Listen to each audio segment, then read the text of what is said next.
Alhamdulillah. Alhamdulillahillazi 'allama bil qalam 'allamal insana ma lam ya'lam. Asyhadu an la ilaha illallah khaliqul alam wa asyhadu anna Muhammadan abduhu wa rasuluhu khairul anam. Allahumma shalli wa sallim wa barik ala sayyidina wa syafiina wa maulana Muhammadin sallallahu alaihi wasallam wa ala alihi wa ashabihi al-kiram. Amma ba'du fa ya ibadallah ittaqullaha haqqa tuqatih wa la tamutunna illa wa antum muslimun. Ma'asyiral muslimin, sidang Jumat yang berbahagia. Alhamdulillah, kita bersyukur kepada Allah Subhanahu wa taala. Segala macam nikmat Allah masih melekat pada diri kita. Dan kita syukuri nikmat sehat, panjang umur, nikmat iman, Islam, dan nikmat-nikmat yang lainnya ini. Dengan selalu berzikir kepada Allah, mengucapkan alhamdulillah dan kalimah-kalimah thayyibah yang lain. Bersyukur kita juga dengan hati merasa senang, merasa ikhlas, merasa menerima apa yang telah Allah karuniakan kepada kita, dan bersyukur juga dengan perbuatan bahwa semua perintah Allah kita akan selalu lakukan, dan larangan-larangan Allah juga akan kita tinggalkan. Dengan 3 macam bentuk rasa syukur kita ini, kita berharap semua nikmat Allah yang ada pada diri kita selalu bertambah lagi. Amin ya rabbal alamin. Salawat serta salam tidak lupa pula marilah sama-sama kita sampaikan kepada junjungan Nabi besar kita Muhammad sallallahu alaihi wasallam. Ini juga merupakan bentuk rasa syukur kita bahwa telah ada seorang nabi yang sangat-sangat sayang sekali dan peduli kepada kita. Dan kepedulian Rasulullah kepada kita bukan hanya di dunia saja, tapi nanti di akhirat hanya beliaulah yang bisa mendapatkan syafaatul uzma, sehingga kita bisa masuk ke dalam surganya Allah Subhanahu wa taala. Maka dengan syafaat, dengan sholawat yang terus menerus kita ucapkan, kita berharap kita dan keluarga kita bisa selamat dunia dan akhirat. Amin ya rabbal alamin. Selanjutnya kami Al-Fakir Khotib ingin berwasiat pada diri kami pribadi dan jamaah umum untuk selalu meningkatkan keimanan dan ketakwaan kita kepada Allah Subhanahu wa taala. Karena hanya dengan modal keimanan dan ketakwaanlah segala sesuatu yang kita inginkan, baik sesuatu itu bersifat duniawi maupun ukhrawi, akan kita dapatkan. Ma'asyiral muslimin, sidang Jumat yang berbahagia. Saat ini merupakan Jumat kedua di bulan suci Ramadan, tepatnya hari ke-9 Ramadan.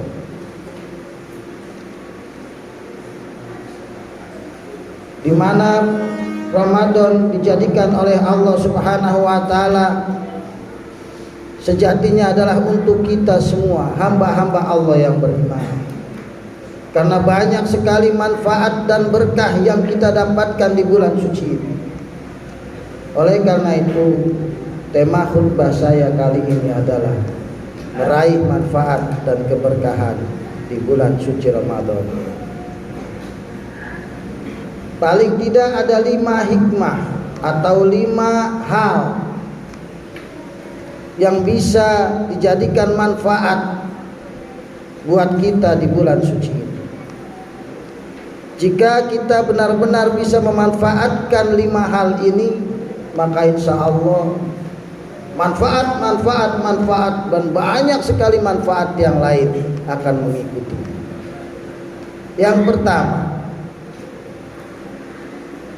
Allah menjadikan bulan Ramadan ini sebagai pertanda keimanan kita. orang yang berpuasa di bulan suci Ramadan, maka ia akan sangat beruntung sekali karena dia dianggap orang yang beriman oleh Allah. Hal ini jelas tersirat dalam firman Allah tentang kewajiban puasa. A'udzubillahi minasyaitonirrajim. Bismillahirrahmanirrahim. Ya ayyuhalladzina amanu kutiba alaikumussyiyam kama kutiba alal ladzina min qablikum la'allakum tattaqun. Ayyaman ma'dudat al-ayat.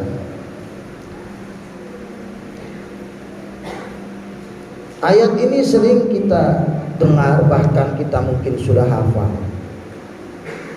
di mana Allah mengkhususkan kewajiban berpuasa ini hanya untuk orang-orang yang beriman.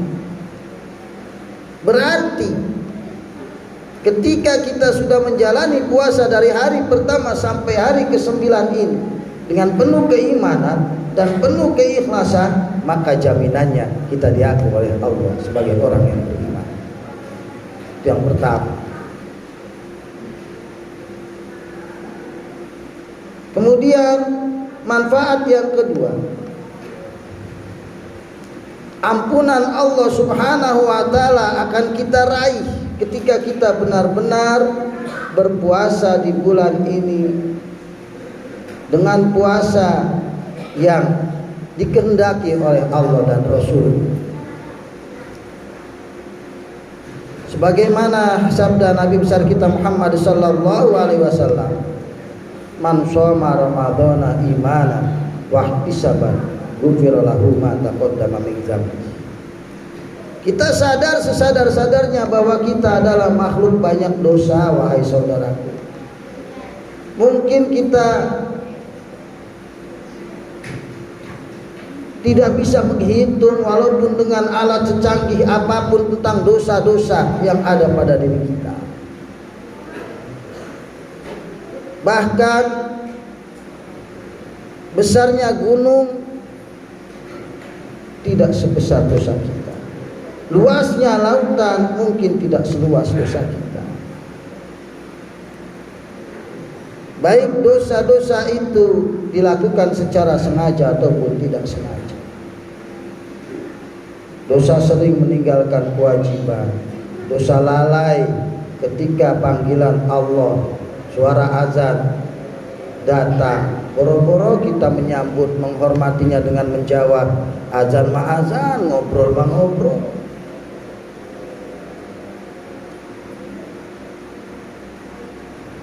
Dosa malas ketika baca Al-Quran. Ketika ada tayangan di TV, bermacam-macam tayangan, dan salah satu tayangannya adalah saat pembacaan Al-Quran atau musabaqah tilawatul Quran, kita nggak peduli, malah nyari tayangan yang lain. Jangan dikira itu dosa kita banyak dan bisa dileburkan dosa yang banyak itu ketika kita berpuasa.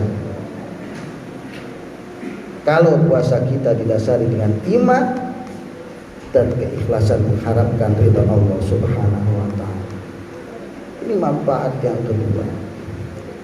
Manfaat yang ketiga, puasa ini melatih kita untuk bisa tazkiyatun nafs, membersihkan diri kita.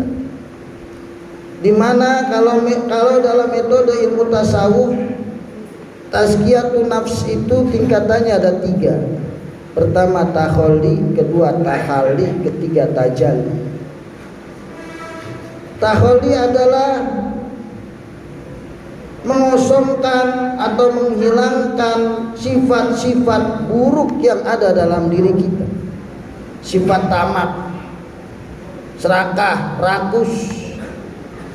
Sudah punya 1 pengen 2, sudah punya 2 pengen 3, sudah punya 3 kepunyaan orang lain pengen direbut. Serakah, tamak. Sifat ini bisa dikikis, dihilangkan sedikit demi sedikit dengan kita berpuasa kepada Allah Subhanahu wa taala. Jangankan milik orang lain, milik sendiri saja kalau belum waktunya kita makan, kita tidak boleh makan. Jangankan perkara yang haram, perkara yang halal saja, kalau belum waktunya kita minum, kita tidak akan berani minum. Sifat ketamakan kita, kerakusan kita kikis di bulan puasa, sedikit demi sedikit. Dan kita berharap hal ini bukan berlangsung di siang hari saja. Di malam hari pun kita menjaga tubuh kita dari hal-hal yang diharamkan oleh Allah Subhanahu wa Ta'ala. Sifat sombong yang ada pada diri kita dikikis juga, karena ketika kita berpuasa kita dilarang menghina orang lain. Kita wajib menjaga mulut kita. Kita dilarang berbohong, kita dilarang gosip, ngomongin orang. Kenapa kita bohong? Karena di dalam diri kita ada sifat munafik. Kenapa kita ngomongin orang, nyari-nyari kejelekan orang lain? Karena di dalam diri kita ada rasa egois, merasa diri kita lebih baik sehingga kita ngomongin kejelekan orang lain. Kenapa kita mencaci maki? Kenapa kita menghina? Karena dalam diri kita ada sifat sombong. Sifat-sifat buruk ini dikikis ketika kita berpuasa, saudara. Karena ketika kita bicara bohong, ghibah atau gosip, fitnah, maka hal itu bisa membatalkan pahala puasa sehingga tidak kita sadari, kita takut pahala puasa hilang. Hal itu pun bisa membersihkan hati kita. Ini manfaat yang ketiga. Di samping segala keburukan kita dihilangkan, maka akan meningkat kepada tahalli, membiasakan diri dengan kebiasaan-kebiasaan yang baik, jujur, sabar. Karena percuma kita puasa kalau kita nggak bisa menahan emosi. Ada hal yang bisa membuat kita marah, membuat kita emosi tidak tahan. Bahkan ketika ada orang yang ngajak ribut atau berantem, Nabi mengajarkan, faqul inni shaimun, berkatalah saya sedang berpuasa. Kata-kata saya sedang berpuasa diharapkan menyadarkan dirinya, oh iya, ketika berpuasa segala macam keinginan, kemarahan, nafsu harus bisa dikendalikan. Begitu juga sifat-sifat yang lain akan tumbuh dengan sendirinya. Disinilah manfaat tazkiyatun nafs.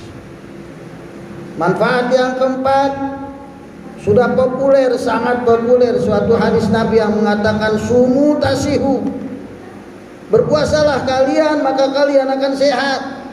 Dan banyak sekali penelitian-penelitian di bidang ilmu kesehatan, apakah benar puasa ini bisa sehat? Ternyata penelitian itu membuktikan bahwa puasa bisa menyehatkan tubuh kita. Paling tidak di antaranya, puasa bisa menyehatkan jantung. Karena ketika kita puasa, makanan tidak masuk ke dalam tubuh kita, maka kolesterol dan lemak pun tidak ada asupan sehingga detak jantung kita normal, jantung kita sehat. Puasa juga bisa menyehatkan otak kita, membuat kita cerdas, membuat anak-anak kita yang sedang belajar cepat pemahamannya dan hafalannya.